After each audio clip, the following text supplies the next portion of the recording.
या ये मुझे सुनते नहीं या ये मुझे जानते नहीं। और मुझे पता तो चले मैं किसी बंदे से बात कर रहा हूँ। आजकल एआई भी निकली हुई है, मुझे क्या पता तूने टाइप करके स्क्रिप्ट रखी हुई है। हाँ जी, इंसान आओ इंसान, अभी नहीं इतनी तरक्की की हमने। हाँ, और इस तरह की तरक्की हुई तरक्की अपने कोल रखो। जेन्युइन आवाज में आओ, क्या दिक्कत है? ये चाहते हैं पंजाबी आजमा लें, और जब इनको रैप्टे पढ़ रहे हों तो जनता को पता भी ना चले कि पढ़े किसे हैं। काका नहीं हूं मैं। हाँ, चड्डी अलग उतारता हूं चौंक में, और आइडियोलॉजी का लुंगा भी चौंक में मैं उतारता हूं। हाँ, कहता तुम छोड़ो आवाज को, चल भाग यहां से, आवाज को चल, आवाज को चल, फट फट फट फट, आवाज को आ जाना सही करके। छोड़ो आवाज को, क्यों छोड़ूंगा आवाज को? दुनिया को भी तो पता चले ना, जिसको चांटे पड़ रहे हैं वो है कौन है। नेक्स्ट टाइम तू कहीं जाए तो पता तो चले, तुझे जानता कौन है। दुनिया को भी तो पता चले ना, चांटे किसको पड़े थे। हाँ, ये नहीं है। आवाज़े हक जिसको चौंक में नंगा करेगा, वो जहां जाएगा उसको याद आएगा। हाँ, फिर दुनिया को भी तो पता चले ना कि इसके साथ क्या हुआ था। जनाब अथर्वा साहब वापस आ जाएं, वापस आ जाए प्यारे भाई। जी, ये समझते हैं हम इधर कोई रोटी को चोची कहने वाले बैठे हुए हैं ना। खुड्डों से निकालेंगे आपको, टेंशन ना लो। आवाज अपनी ओरिजिनल आवाज से आना है, ठीक है ना मेरा भाई? जल्दी आ जा। मसीही मुस्लिम साहब आए हैं, आप एक्स मुस्लिम हैं? अस्सलाम वालेकुम, क्या हाल है आपके? हालेलुया पूया, वो तो ठीक है, मगर ये है कि आप यार एक्स अस्सलाम मुस्लिम हैं। वालेकुम तो कर दो भाई, आप मेरे क्या करते हो यार? ओ भाई, मुसलमान तो हो जाओ तभी करूंगा ना अस्सलाम वालेकुम। मैं तो हूँ पक्का मुसलमान। तो बस ठीक है, फिर एक्स मुस्लिम को भेजो, जाओ। एक्स मुस्लिम चाहिए मुझे, स्टेज छोड़ दो। एक्स मुस्लिम।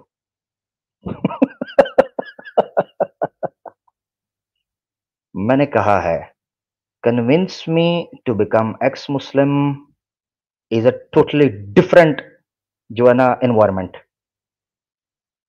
यहां पर 3-4 प्रकार के ऑपरेशन चलते हैं। जिसने आना है वो तीर की तरह सीधा होके अलिफ ऐसे सही इंसान, उसे पता होगा मैं कौन हूं, मैं क्या कहने जा रहा हूं। ये याद रखना है। मुझे कोई डेस्परेशन नहीं है, मुझे कोई तुम लोगों की चिंता चुनता कोई नहीं है। मैं अकेला बैठ के बैंड बजाऊंगा, क्या दिक्कत है? कमाल है। मगर जो आएगा वो ऐसे आएगा कि पब्लिक को पता चले कि वो कौन है, क्या चाहता है, क्या कर रहा है, और उसके साथ क्या होती है। हाँ जी। पता तो चले ना। मौका है, मौका, मौका। अपने बड़े बड़े खड़ पैंचों और चौधरियों को निकालो, मौका। Convince me to become ex Muslim. Ex Muslim सुबह शाम 6 साल से तमाशे किए, नंगे नाच किए, बदमाशियां की, तमाशे किए, प्रोपेगेंडा किए। जनता को बताएं भी ना, जनता को दिखाएं भी ना। हाँ? अच्छा, ये समझते हैं शायद हम इधर मेंटल जिम्नास्टिक करने के लिए बैठे हैं, कि ये आएंगे और हम लेके कीसियां करते रहेंगे। ना बाबा ना, ये आमिर हक है ना जी, इधर कीसियां नहीं चलेंगी। इधर हम नक तो लकीरां कटा देंगे, अल्लाह दे हुक्म नाल नक तो लकीरां। हाँ, जिन्होंने समझ आ गई उन्हें पता चल गया।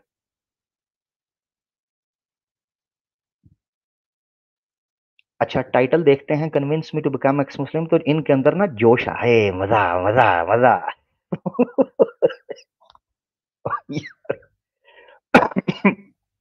यार मैं अल्हम्दुलिल्लाह काफी हद तक तो तबीयत ठीक, मगर सिर्फ हल्की सी खांसी बाकी रह गई है, तो दुआ करें इंशाल्लाह। तो मजा भी तो आया ना यार हंसने का, हैं जी। Christopher Indian. आप एक्स मुस्लिम है भाई? एग्नोस्टिक। भैया हाँ जी। एक बात पूछनी थी। भाई मैंने भी तो कुछ कहना है ना। पहले मैं कंप्लीट कर लूं, फिर उसके बाद आप मुझसे पूछ आप लीजिएगा। आप एक्स मुस्लिम भाई, आप एक्स मुस्लिम है? जी, एग्नोस्टिक। एक्स मुस्लिम हैं? जी नहीं, तो फिर मैं क्या करूं? एक क्वेश्चन था मतलब, तो वो भाई सुन लीजिए क्वेश्चन ना का एक मैं बार। चार आप डालूंगी सुनते ना। हैं ना भैया? मैं तो एक्स मुस्लिम से बात करनी है यार मैंने। आप कर लेना। वो बस एक छोटा सा क्वेश्चन है, ज्यादा कोई लंबा छोटा सा या तो एक्स कुछ नहीं मुस्लिम है है। ना भाई, क्या हो गया यार? आप क्रिस्टोफर भाई, आपको बात समझ आ रही है? जी समझ हम्म। रहा हूँ, लेकिन एक क्वेश्चन है, वो कंप्लीट कर तो लेने भाई दीजिए। मतलब मैं इस्लाम की तरफ थोड़ा। ओ भाई बैठे ना यार, मैं इधर चाइनीज बोल रहा हूँ। हाँ जी। भाई अगर फौजियों की भर्ती चल रही हो तो हिजड़ा तो नहीं ना वहां जाएगा तालियां मारते हुए। भाई क्या कर रहे हैं यार आप लोग? पढ़े लिखे लोग हैं क्रिस्टोफर भाई, आप सारे जो बैक स्टेज बैठे हो पढ़े लिखे लोग। टॉपिक लगा हुआ है यार, एक्स मुस्लिम। तू एक्स मुस्लिम आए ना यार। भाई हमें तो बताया था 5 करोड़ हो गए हैं, हमें तो बताया था पाकिस्तान में 10 लाख हो गए हैं, हमें तो बताया था बांग्लादेश के अंदर को 25 लाख हो गए हैं, हमें तो बताया था कि पता नहीं प्लूटो के ऊपर भी को 5-6 करोड़ हो गए हैं, को नेपच्यून के ऊपर भी अभी नई वेव आई है को 5 लाख उधर हो गए हैं। वो किधर है एक्स मुस्लिम? माए मर गई वो अंडे देने वाले एक्स मुस्लिम्स। वो माए किधर गई हैं? बांझ हो गई हैं? अंडे सारे टूट गए हैं? एक पूरा हफ्ता लगता है एपिसोड आने में। तुम लोगों के पास कोई माई का लाल नहीं है जो मैदान में आकर कोई ऐसी बात रख सके कि वो हमें टफ टाइम दे सके आके बात ये कर सके कि यार क्यों तुम लोगों को इस्लाम छोड़ना चाहिए। हफ्ते बाद स्ट्रीम आती है, तुम लोगों की कोई तैयारी नहीं है। 6 साल झक मारते रहे हो बेगैर तो, बेशर्मो, पैसा खाते हो वाम का, हरामी हो, नल्ले, निकट्टू, हड हराम। और यहां आकर कॉन्फिडेंस चेक करो बक बकइये।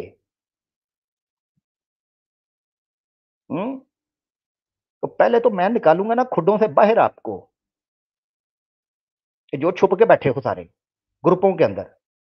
वो टेलीग्राम में उंगली दे रहा है, को इंस्टाग्राम के अंदर उंगली ले रहा है, कोई जनाब डिस्कॉर्ड के ऊपर बाजू चढ़ा रहा है, कोई कहां टांग फंसा रहा है। मैं इधर क्या, मैं इधर गोलगप्पे की रेडी लगा लूं?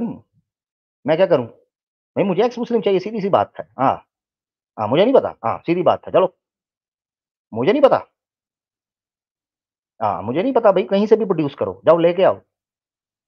चंदे तुमने दिए हैं, पैसे तुमने दिए हैं, फंड तुमने दिए हैं, चैनल पे तुमने बुलाया है, नेशनल टीवी पर तुम बुलाते हो, चैंपियंस तुमने बुलाया हुआ है। मुझे नहीं पता, बुलाओ, कहां से पैदा करो, लाओ मार्केट में, नहीं तो भाग जाओ यहां से, मुझे नजर ना आना। सुबह शाम शोर मचाया होता है। सॉरी भाई क्रिस्टोफर भाई, आप एक्स मुस्लिम नहीं है, मैं आपको स्टेज से खाली करवा दूंगा मेरा प्यारा भाई जी।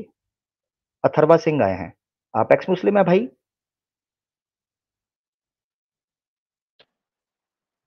हाँ जी, चलो चले गए हैं, क्या कर सकते हैं। हाँ भाई एक्स मुस्लिम हो आप भाई? जी अच्छा। मैं इस्लाम से अपना ताल्लुक नाम रखते हो?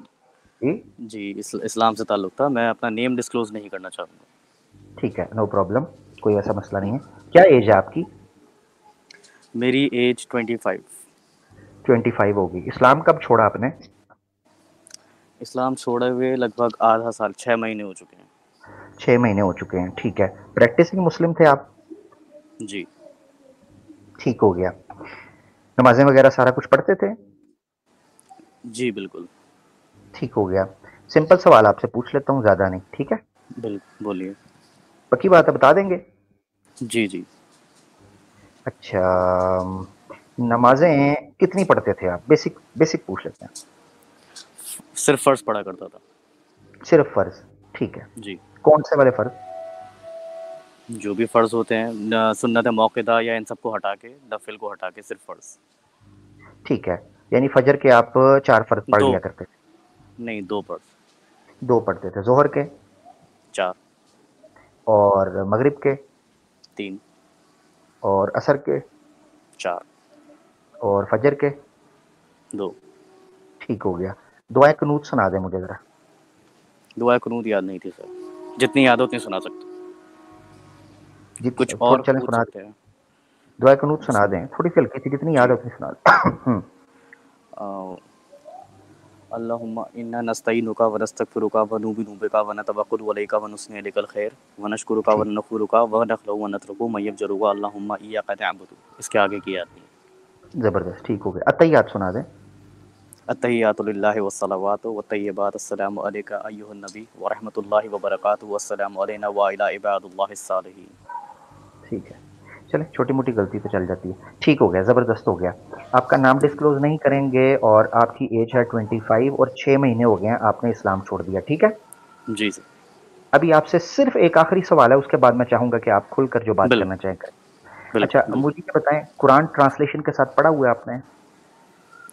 ट्रांसलेशन के साथ जी, मैं मतलब ऐसे नहीं सीरीज़ वाइज़ रैंडम जो मैंने पढ़े हैं, जैसे यानी बकर रैंडम कोई बकर एतराज़ आ गया सामने तो उसका खोल के पढ़ लिया। जी, जी। ठीक है और हदीस भी ऐसे ही पढ़ी होगी?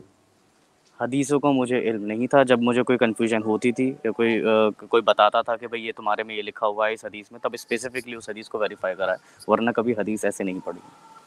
ठीक हो गया, चलें सही है।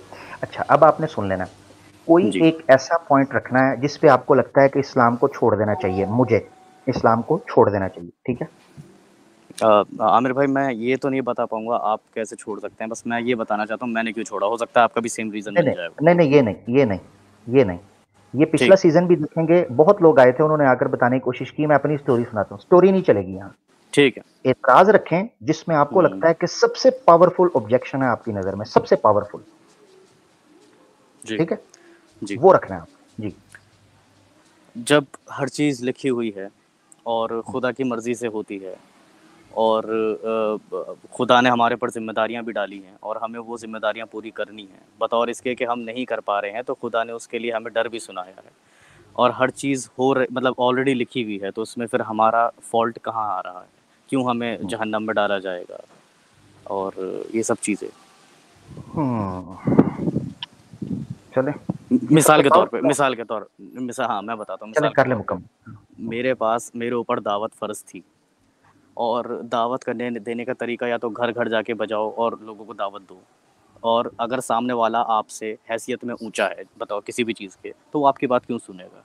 वो वैसे ही नहीं सुनता था। उसके बाद लोग सुन नहीं रहे हैं और फिर हम इस लायक नहीं हैं कि हम कुछ कर पा रहे हैं, लेकिन फिर उसके बाद आयतें आती हैं कि जैसे सूरह असर की, कि ये कंडीशन रख दी गई है, अगर तुमने हक़ के ऊपर नहीं बुलाया, तो ये मिनिमम कंडीशंस है, उसके बाद तुम जन्नत में नहीं जा पाओगे। तो इसमें मेरी क्या गलती है? That's it. हुँ। यार बहुत डिसअपॉइंट किया मुझे। बुरा मत मानिएगा। आप नहीं, यानी नहीं। मैं थोड़ा-सा खुल के आपके साथ भाई की तरह यानी फ्रैंकली बात बिल कर सकता हूँ? कोई दिक्कत तो बिल्कुल नहीं है? आप करिए, अगर आपने मुझे करेक्ट भी कर दिया, मैं इस्लाम दोबारा भी कबूल करना चाहूँगा, मुझे इसमें नहीं मैं वो आया मेरा भी इसलिए। हाँ, नहीं, नहीं वो मेरी ज़िम्मेदारी अगर आप इसलिए आए हैं तो अभी चले जाएँ, ठीक है? नहीं, नहीं, मेरी ये ठीक है, ज़िम्मेदारी नहीं बताएँ। है। ये आपने याद रखना है। मेरी तबीयत को समझ लें। मुझे कोई जी, शौक नहीं है, जी, क्योंकि वो मेरे हाथ में ही नहीं है, ठीक ठीक, है ना? ठीक। हिदायत आपके हाथ मैं में नहीं है, तौफ़ीक नहीं सही। देता। अल्लाह के हाँ, हाथ में। ये भी रीज़न था मैं मेरा। तौफ़ीक दे ही नहीं सकता। सुन अब बीच में बिल्कुल, टोकना नहीं है मेरा भाई। मैंने आपको सुना ठीक है है, ठीक खामोशी से, सुन। है, ठीक है, बताएँ। तो मुझे इस चीज़ का कोई शौक नहीं है कि मैं यहाँ दावत व इस्लाह वो मेरा एम नहीं है, ठीक है? मेरा एम कुछ और है अल्लाह की रज़ाई मगर कुछ और टेक्नीक है।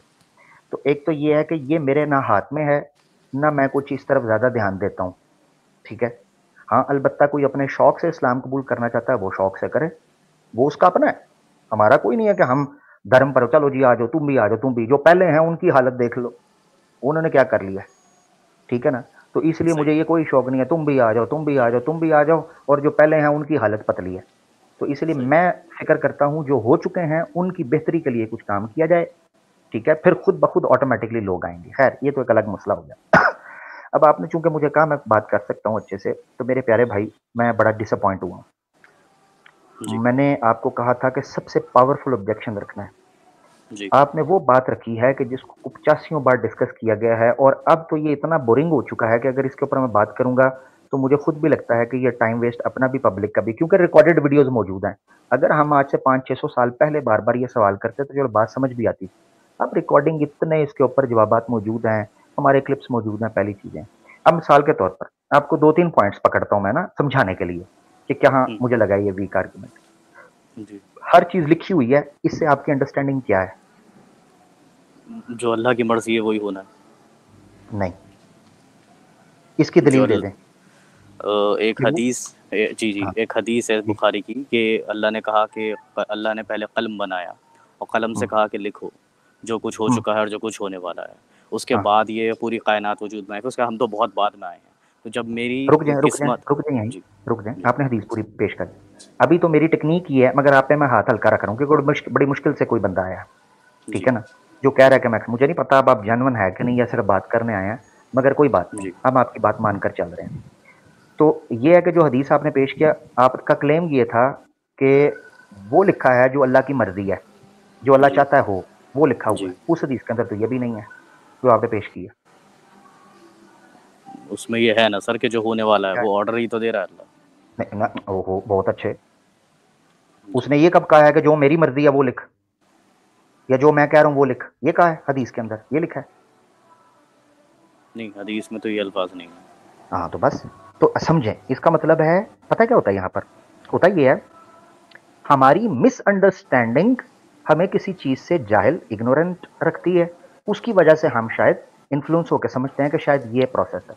अब वो जो हदीस आपने पेश किया, दोबारा एक बार खोलें उसको, मेरे सामने पढ़ें। जो आपने क्लेम रखा है, ठीक है, कि वो तो उसके साथ मैच ही नहीं कर रहा, कि लिखने से आपकी अंडरस्टैंडिंग क्या है। जब आप ये कहते हैं कि हर चीज लिख दी गई है, इससे अंडरस्टैंडिंग क्या है? क्योंकि यहां बेस है, जो आपकी मिसअंडरस्टैंडिंग हुई है ना, वो इस पॉइंट के ऊपर हुई है कि जब सब कुछ लिख दिया गया है, तो फिर हम, सब कुछ लिख दिया गया है तो ये भी लिख दिया गया है, फलां जन्नत में जाएगा, फलां जहन्नम में जाएगा, तो हमने क्यों करना है? हम्म, ये चीज है। ऐसे तो जी जी। हाँ तो मुझे बताएं, आपकी अंडरस्टैंडिंग ये गलत है, या तो आप फिर सर कोई रेफरेंस पेश करें। आपने कहा बुखारी की हदीस, वो भी प्रूव नहीं हो रही, वो चीज जो आपने क्लेम किया था। जी बताता हूँ। जब वाक़या हुआ था कि रसूलुल्लाह मिराज पर गए हैं, तो जब वहाँ पर उन्होंने कहा कि मैंने कुछ लोगों को देखा कि वो पत्थरों से कुचले जा रहे थे, तो ऑटोमेटिकली वो लोग जन्नत और जहन्नम, ये तो मोहम्मद साहब ही देख कर आ चुके थे ना।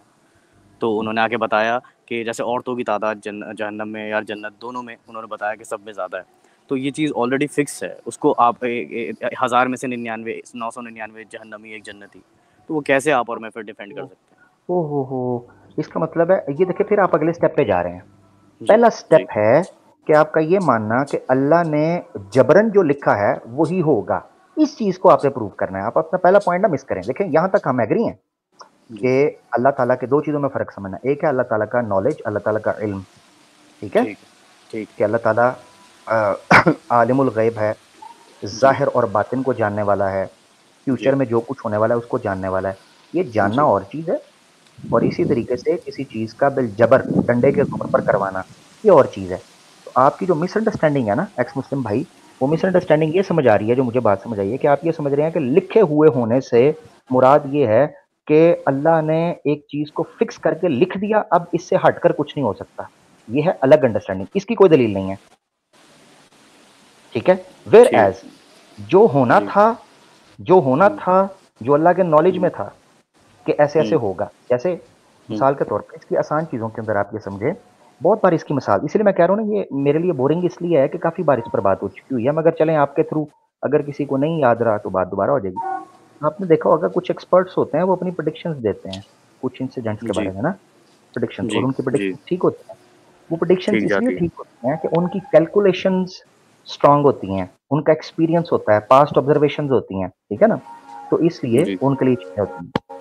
इसी तरीके से अल्लाह की ज़ात, यानी मैं ये मिसाल समझा रही हूँ, अल्लाह की ज़ात जो है, अगर एक हम्म आम इंसान के अंदर ये एबिलिटी है कि वो माइनर सी कैलकुलेशंस के ज़रिए चीज़ें समझ सकता है, तो अल्लाह की ज़ात उन चीज़ों, वाक़यात के होने से पहले उनका जानने वाला है। उसके पीछे एक रीज़न, साइंटिफिक एक थ्योरी है, जिसको टाइम के इल्यूजन के तौर पर पेश किया जाता है, कि टाइम रियलिटी में एग्ज़िस्ट करता है कि नहीं करता, यानी पास्ट, प्रेज़ेंट और फ्यूचर, जी ठीक है? ये जी एग्ज़िस्ट करता है कि नहीं करता? तो उसमें जी कुछ लोग करता ये है। कहते हैं कि नहीं, कुछ लोग कहते हैं ये एग्ज़िस्ट करता है। कुछ लोग कहते हैं कि ये फ्रैक्शंस हैं, ठीक है? मुख्तलिफ जी, फ्रैक्शंस हैं, जो हमें पास्ट, प्रेज़ेंट और फ्यूचर के अंदर फ़ील होते हैं। व्हेयर एज़ अगर कोई बंदा इस 3 डायमेंशन या 4 डायमेंशनल अगर टाइम को माने, उस रियलिटी से ऊपर चला जाता है, उस पर इसका इफ़ेक्ट नहीं होता। मिसाल के ओके। तौर पर अल्लाह की ज़ात को हम इन तमाम डायमेंशंस का खालिक मानते हैं। इसीलिए उसकी नज़र के अंदर पास्ट, प्रेज़ेंट और फ्यूचर जैसी कोई चीज़ नहीं है। उसके लिए तमाम चीज़ें एग्ज़िस्ट करती हैं, जैसे हकीकत उसके सामने खुल चुकी हुई है। यानी खुल चुकी नहीं बल्कि वो हकीकत को हमेशा से ही जानता है क्या? इसलिए आपकी अंडरस्टैंडिंग जो है ना ये थोड़ी-सी गलत होगी, ये कहना। ठीक है? अ, तो इसको मैं काउंटर कर सकता हूँ।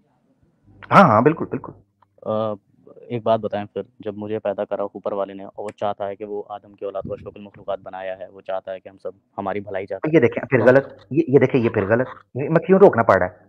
इसका मतलब है आपकी सारी बेसिक गलत हुई हुई। ये इंसान को अशरफुल मखलूकात बनाया है, ये कुरान में या हदीस में किस जगह के ऊपर है? नहीं वो, हाँ, ये तो ख़ैर अशरफुल मखलूक़ात मैंने पूछा था मौलाना साहब से, तो उन्होंने भी बताया था कि ये कहीं नहीं लिखा हुआ है। लेकिन आदम हाँ, को तो सजदा देखिए कराना सिग्निफ़ाई था ना चलें वो चीज़। ज़बरदस्त। नहीं वो सजदे की हकीकत भी हम कभी डिस्कस करेंगे। अशरफुल मखलूकात टर्म किसी अमल की वजह से किसी को अशरफुल मखलूकात कह देने के लिए हमें दलील चाहिए होगी ना, तो पर्टिकुलर एक ओहदा है। तो ये याद रखना। चलें आप अपनी बात मुकम्मल कर लें। मैं भी ये साथ-साथ करेक्शन इसलिए करता हूँ कि हमारे नौजवानों को चाहिए कि वो कुछ अपनी टर्म्स को ठीक करें, जो ज़रूरी नहीं है कि जो बात पॉपुलर हो चुकी हो वो ठीक भी हो। हुँ? चलें। तो फिर उसने मेरे साथ इब्लीस क्यों लगा रखा है, एक जिन क्यों लगा रखा है जो कि मुझे बहकाता रहता है। अगर वो फिर मुझे हुँ, बहकाता है, मैं उसमें लालच में आके गुनाह कर दूँ, फिर वो गुनाह लिखा जाएगा, फिर उसके हुँ, अंदर दोबारा मुझे सज़ा मिलेगी। ऐसा क्यों है? क्यों वो इब्लीस को नहीं हटा सकता? ठीक हो गया, ज़बरदस्त। अच्छा ये बात खत्म हो गई कि कुछ लिखा नहीं हुआ, तभी तो इब्लीस लगाया, जी, जी, मैं कन ठीक है इस ना? पे अगर सैटिस्फाइड हूँ। ज़बरदस्त, तो उस पे क्लियर हो गए लिखी हुई बात पे, ठीक है? जी, जी, बिल्कुल। Thank you. अब आ जाते हैं इब्लीस के ऊपर। आपका ये गिला एक्स मुस्लिम भाई तब ठीक होता कि जब उसने इब्लीस को तो हमारे साथ लगाया होता, मगर नफ्से अम्मारा सॉरी नफ्से लव्वामा आपके पास ना होता। मिसाल के तौर पर एक गाड़ी है, एक गाड़ी का एक्सीडेंट अगर हो और उसमें ब्रेक ना हो, सीट बेल्ट ना हो, एयर बैग ना हो, तो फिर कंपनी के ऊपर क्लेम जाता है कि आपने कैसे गाड़ी बनाई जिसके अंदर ब्रेक भी नहीं है, सीट बेल्ट भी नहीं है, एयर बैग भी नहीं है। ये तो लोगों को नुकसान पहुंचाएगी। मगर जिस गाड़ी के अंदर ब्रेक हो, सीट बेल्ट हो, एयर बैग हो, फिर उसका एक्सीडेंट हो जाए तो ड्राइवर का कसूर होता है। इसका मतलब ये है कि ड्राइवर ने कोई गलती की है, फिर कार के ऊपर नहीं आता। क्योंकि ड्राइवर जो अंदर बैठा था उसके पास ये एबिलिटी मौजूद थी कि वो ब्रेक भी लगाता, सीट बेल्ट पहन के रखता, एयर बैग ओपन होते, वो बच सकता था, चांसेस बच सकते थे। इसी तरह अल्लाह की ज़ात के ऊपर जो आपका ये एतराज़ उठ रहा है कि उसने हमारे साथ शैतान क्यों लगाया, ये चीज़ें क्यों लगाई, ये तब उठता कि जब उसने हमें साथ फ्री विल ना दी होती कि हम अच्छे काम कर सकें। मिसाल के तौर पर दुनिया में क्या सारे लोग शैतान के चकमे में आकर खराब हो चुके हुए हैं? ना, बड़े-बड़े अच्छे लोग हैं, बड़े-बड़े नेक लोग हैं, बड़े-बड़े खुदा खौफी करने वाले, इंसान का ख्याल करने वाले, जानवरों से प्यार करने वाले लोग मौजूद हैं। इसका मतलब ये है कि अगर वो लोग, ये याद है पॉइंट गौर कीजिएगा, अगर वो लोग शैतान की मौजूदगी के बावजूद अच्छे इंसान बन सकते हैं, तो फिर आपके पास ये एक्सक्यूज़ नहीं है। इकबाल कहता है, अमल से आरी हुआ मुसलमान, बना के तकदीर का बहाना। हमारे मुसलमान तकदीर के बहाने से अमल से आरी हुए बैठे हैं और यही इंसान की हालत है। जी मेरा भाई, तो आपका अगर ये पॉइंट सिर्फ़ इतना समझा जाए कि उसने शैतान लगाया, उसमें लोग बहक रहे हैं, तो अगर तो सिर्फ़ बहक रहे होते, तो बात ठीक थी। मगर जब आपके पास नफ्से लव्वामा मौजूद है, जो आपको ये बताता है कि यार ये बुरा काम है, ये अच्छी काम नहीं है, झूठ बोलना, किसी को मर्डर करना, चोरी करना, यार ये रेप करना, किसी के साथ धोखा देना, ये अच्छी चीज़ नहीं है और ये नहीं करना चाहिए। आपके अंदर एक सिस्टम डाला हुआ है, तो फिर यही तो आपका इम्तिहान और आपका कशमकश है जहाँ से चीज़ शुरू होती है। अब आप पे है कि आप ब्रेक लगाते हैं, सीट बेल्ट पहनते हैं या नहीं पहनते, फिर कंपनी का नहीं कोई कसूर। हाँ, शुक्रिया, ये पॉइंट भी क्लियर हुआ और मैं एक बिल्कुल सच बोलना चाहूँगा कि आज से पहले इस लॉजिकल से किसी ने नहीं समझाया था। बहरहाल मैं एक और काउंटर रखना चाहूँगा जो कि मैं जी। और भी बड़ी दलील है कि जब नबी जो थे, जब उनके ऊपर मैं रसूल अल्लाह बोल देता हूँ ताकि लोग जो मुसलमान भाई देख रहे हैं उन्हें तकलीफ ना हो। रसूल अल्लाह जो थे जब उनके ऊपर पहली वही उतरी, तो उन्हें खुद नहीं पता था कि जिब्राइल मेरे ऊपर वही लाए हैं तो मैं पैगम्बर हूँ। वर्क़ा बिन नुफ़ैल जो थी उन्होंने बताया कि जो मदर ख़दीजा थी उन्हें कि ये तुम्हारा जो शौहर हैं वो नबी हो सकते हैं आगे, तो ये उनको कन्फर्मेशन उनसे क्या ज़रूरत थी जब अल्लाह से डायरेक्टली वही आ रही है तो? ज़बरदस्त, ज़बरदस्त। ये नबी पाक सल्लल्लाहु अलैहि वसल्लम के सच्चे होने की दलील है, मैं आपको बताता हूँ। इसको गौर करना है, कभी आपने इस एंगल से इस हदीस को नहीं देखा होगा। मान लो 1 मिनट के लिए कि अल्लाह के रसूल खुद से प्लान, ये बड़े गौर से सुनना मुसलमानों, ये जो पॉइंट मैं इस हदीस का दूसरा एंगल देने लगा हूं, तो नौजवानों कान मेरी आवाज की तरफ रखना। एक्स मुस्लिम भाई गौर से आप भी सुनना, अगर इस पर कोई काउंटर देना हो तो दे लेना, ठीक है। 1 मिनट के लिए सोचें, बिल्कुल। इस्लामोफोब्स और एक्स मुस्लिम्स ये एतराज करते हैं कि अल्लाह के रसूल ने पॉलिटिक्स के लिए और हुकूमत के लिए अपने आप को नबी डिक्लेयर किया, मगर वंस जब वो यही हदीस पेश करके एतराज करते हैं तो वो ये भूल जाते हैं कि अगर आदमी का प्लान होता तो क्या वो इस तरह सवाल करता है कि मेरे पास एक शख्स आया है, कौन है? वो वेरिफिकेशन करवाता है। वो जाता है कि उसके माइंड में ही प्लान होता है कि मैंने तो नबूवत का दावा करना है। मैंने तो लोगों को धर्म के नाम के ऊपर, जो ये क्लेम करते हैं कि धर्म के नाम के ऊपर अपने अंडर लेकर आना है। ये हदीस नबी पाक सल्लल्लाहु अलैहि वसल्लम के सच्चाई की एक बड़ी बय्यन दलील है, जिससे ये पता चलता है कि खुद 40 साल तक नबी पाक सल्लल्लाहु अलैहि वसल्लम को नहीं पता था कि अल्लाह ने उनके लिए एक मिशन तैयार कर रखा है। ये गौर करना। इससे नबी पाक सल्लल्लाहु अलैहि वसल्लम की नबूवत की सदाकत छलकती है। वरना एक बंदा अगर पॉलिटिकली कुछ गेन करने का प्लान कर रहा हो, उसके बारे में ये वाकया आता है कि उसको वही आई, वो कंफ्यूज हुए, वो जाकर वर्का बिन नौफल से जाकर कंफर्म कर रहे हैं, भला बताइए मेरे पास कोई आया है तो ये क्या वेरिफिकेशन। जिसने प्लान बनाया होता है वो कंफ्यूज नहीं होता, जिसने पॉलिटिकल गेन हासिल करना होता है वो कंफ्यूज नहीं होता।